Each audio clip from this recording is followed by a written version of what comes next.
ఈ రోజుల్లో కొంతమంది ఎలా ఉన్నారంటే కష్టపడకుండా డబ్బులు కావాలి.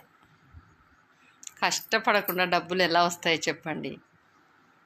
ఏ పనిలోనైనా కొంచెం కష్టం అనేదే ఉంటుంది. కష్టపడి సంపాదించుకొని మనం ఖర్చు పెట్టుకుంటేనే మనకు తృప్తి ఉంటుంది. అందులో కష్టపడకుండా వచ్చిన డబ్బులో తృప్తి ఉండదండి, అస్సలే ఉండదు. ఇది వాస్తవం. దొంగ కూడా కష్టపడతాడండి, దొంగ కూడా కష్టపడతాడు. వానికి ఊరికే రావు. వాడు మధ్యాహ్నం పూట మొత్తం బజార్లు తిరగాలి, ఏ ఇంటికి తాళం వేసిండ్రో చూడాలి. నైటు 1:30-2 గంటలకు బయలుదేరుతాడు దొంగ.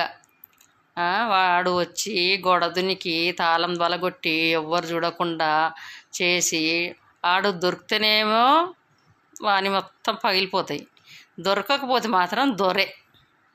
ప్రతి పనిలో కష్టం అనేది ఉంటుందండి ఖచ్చితంగా, కానీ కష్టపడి సంపాదించాలి.